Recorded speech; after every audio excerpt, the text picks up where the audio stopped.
Jeremiah 17. Judah's sin is engraved with an iron tool, inscribed with a flint point, on the tablets of their hearts, and on the horns of their altars. Even their children remember their altars and Asherah poles, beside the spreading trees, and on the high hills, my mountain in the land, and your wealth and all your treasures I will give away as plunder, together with your high places, because of sin throughout your country. Through your own fault you will lose the inheritance I gave you. I will enslave you to your enemies, in a land you do not know. For you have kindled my anger, and it will burn forever. This is what the Lord says. Cursed is the one who trusts in man, who draws strength from mere flesh, and whose heart turns away from the Lord. That person will be like a bush in the wastelands. They will not see prosperity when it comes. They will dwell in the parched places of the desert, in a salt land where no one lives. But blessed is the one who trusts in the Lord, whose confidence is in him. They will be like a tree planted by the water, that sends out its roots by the stream. It does not fear when heat comes. Its leaves are always green.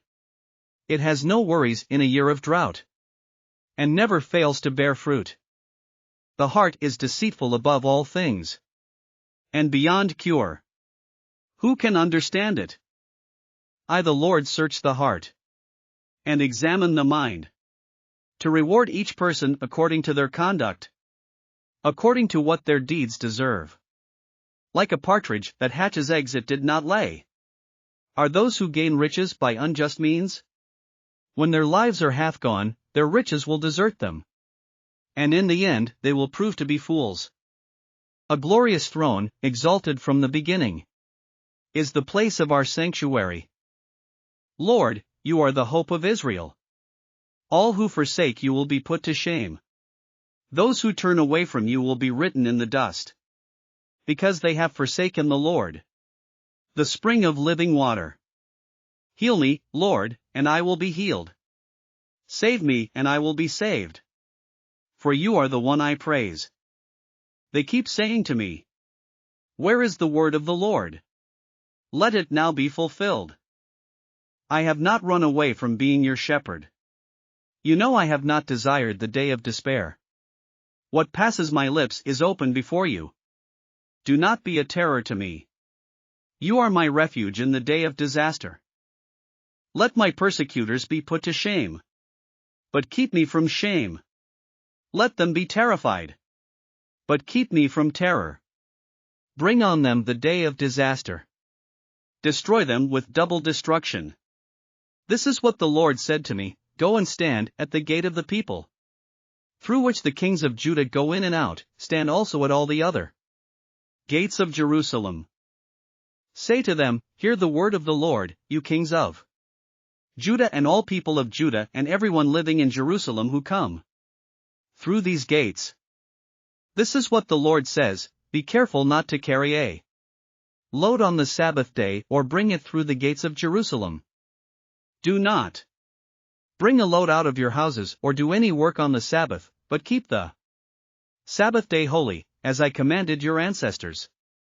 Yet they did not listen or pay attention, they were stiff-necked and would not listen or respond to discipline.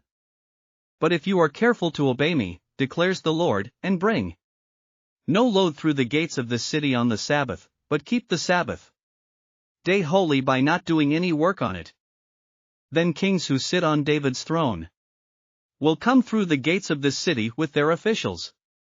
They and their officials will come riding in chariots and on horses, accompanied by the men of Judah and those living in Jerusalem, and this city will be inhabited forever.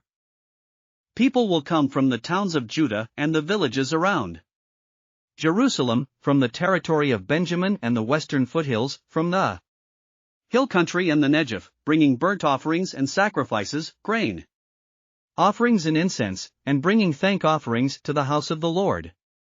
But if you do not obey me to keep the Sabbath day holy by not carrying any load as you come through the gates of Jerusalem on the Sabbath day, then I will kindle an unquenchable fire in the gates of Jerusalem that will consume her fortresses. Thanks for listening to another chapter of the Bible. At My Faith Fuel, we believe a good coffee fuels your faith and energizes your day. Please visit myfaithfuel.com to explore our delicious coffee blends. Part of each purchase goes to training worshipers around the world. Thanks for listening.